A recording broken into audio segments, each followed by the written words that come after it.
Po, that is our icebreaker game at ito po sa pagkataon na ito ay makakarinig po tayo ng mga espesyal na mensahe na magmula sa ating po mga panauhin ngayong hapon. And to give us a message to our lovely, ma'am, upo ka lang. Mga ngawit ka dyan, ma'am. Okay, ba't nakatayo po kayo? Hindi ba tayo kakain, ma'am? Okay.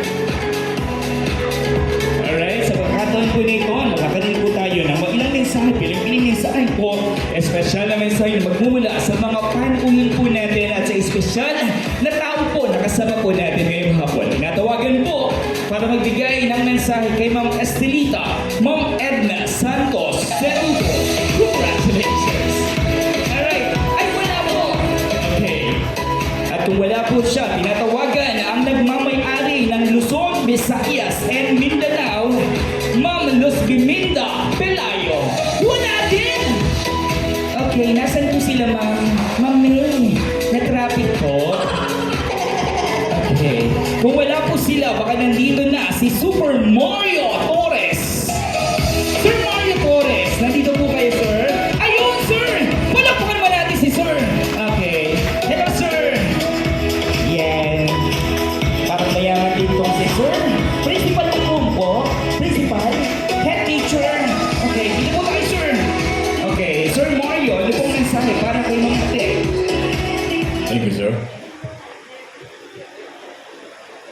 Magandang hapon po sa inyo lahat. Sa ngalan po ng aking mga kasamahang guro ni Ma'am sa Constancio Padilla National High School, ngayon po sa San Jose City National High School na.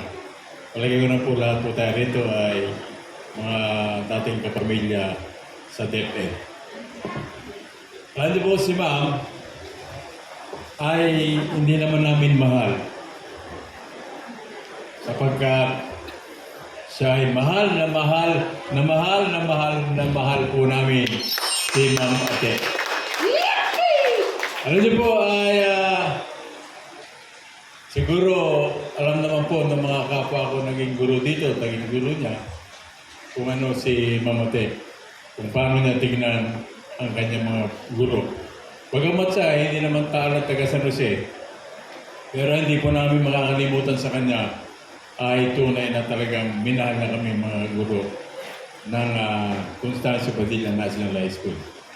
Kaya hindi po namin siya talagang makakalimutan sa pinakamahalaga araw ng kanyang buhay. Ako lang po personal, pasang dumating na yung bagong taon at may bagong kalendaryo, binibilugan ko na po yung January 30. Kasi po yun ay paalala ng isang taong naging bahagi namin sa paralan na tunay kaming minahal. Hindi po siya taga San Jose, pero tunay niya po kaming minahal. Kaya ma'am, maraming salamat po sa mga pag-aalala niyo sa amin. Hindi ko nga po makakalimutan.